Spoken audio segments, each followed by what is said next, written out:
Ya, terima kasih pada Anggi telah memindahkannya. Kemudian sekarang persiapkan diri kalian, buku tulisnya dibuka. Kemudian bahan ajar yang Bapak bagikan silahkan dibuka. Terus sebelah kalian itu dicek ada sampah-sampah atau tidak. Kalau ada dibuang. Sekarang Bapak cek kehadiran kalian. Alda Intan, Anda Rapi. Sekarang buka buku kalian, buku cetaknya, bahan ajarnya, silakan dibaca selama 5 menit. Sudah dibaca ya? Nah, jadi materi kita pada hari ini adalah tentang prinsip-prinsip kedaulatan negara Republik Indonesia. Nah, prinsip-prinsip ini kelanjutan dari materi sebelumnya tentang bentuk negara dan kedaulatan negara Indonesia. Jadi yang namanya kedaulatan itu memiliki prinsip-prinsip yang harus dilaksanakan. Nah, apa teori kedaulatan yang digunakan negara Indonesia? Ada yang tahu? Ya, kita. Teori kedaulatan yang dianut oleh negara Republik Indonesia adalah teori kedaulatan rakyat sesuai dengan pembukaan Undang-Undang Dasar Negara Republik Indonesia tahun 1945 yang Manfaat materi kita pada hari ini yang akan kita pelajari adalah kita akan lebih mengetahui lagi bagaimana pelaksanaan kedaulatan di Indonesia berdasarkan prinsip-prinsip kedaulatan Indonesia. Ya. Kemudian ini ada tujuan pembelajaran kita pada hari ini. Yang pertama adalah setelah melakukan diskusi kelompok, peserta didik dapat mengidentifikasi prinsip kedaulatan negara Republik Indonesia dengan baik. Kemudian yang kedua, setelah melakukan diskusi kelompok, peserta didik dapat menganalisis hubungan prinsip kedaulatan rakyat dengan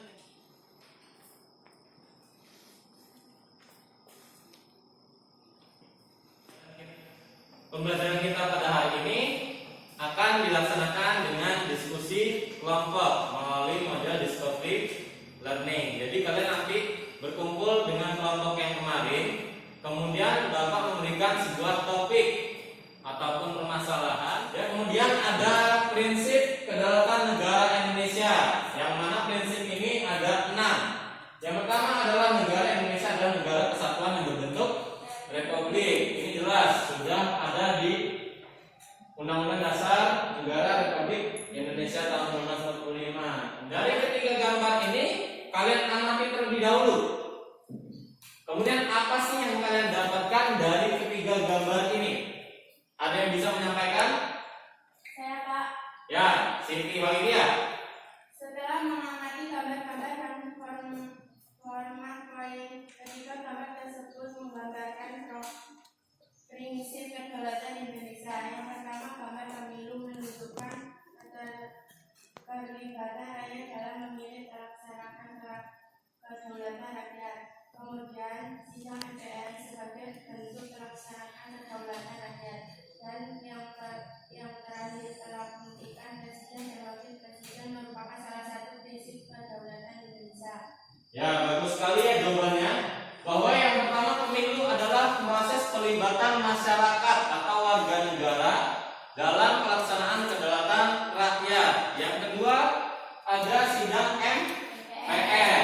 Sidang MPR di sini adalah salah satu bentuk pelaksanaan kedaulatan rakyat. Dan yang terakhir ada pelantikan presiden dan wakil presiden.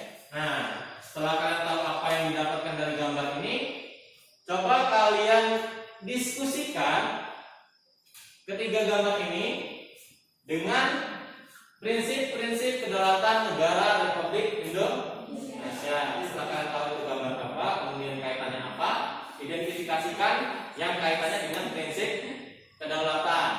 Pak, ini gimana Pak? Maksudnya nomor 2, Pak? Nah, nomor 2 ya. Jadi nomor 2 ini maksudnya gini. Ini kan ada pelaksanaan sidang ketua, kemudian ketua MPR ya. Kemudian ini ada rembuk kampung. Nah,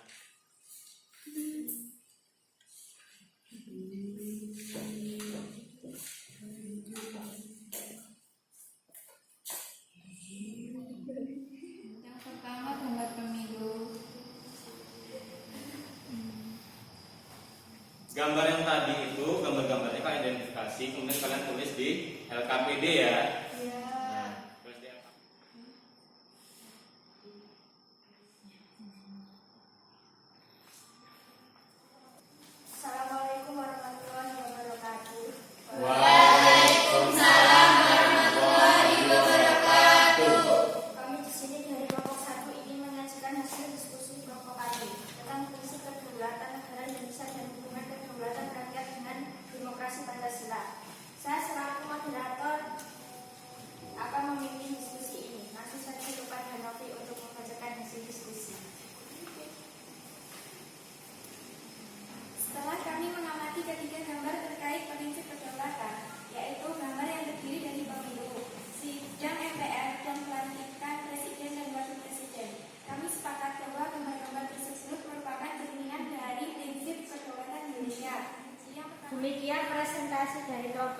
saya membuka satu sesi pertanyaan. Kepada yang ingin bertanya dipersilakan.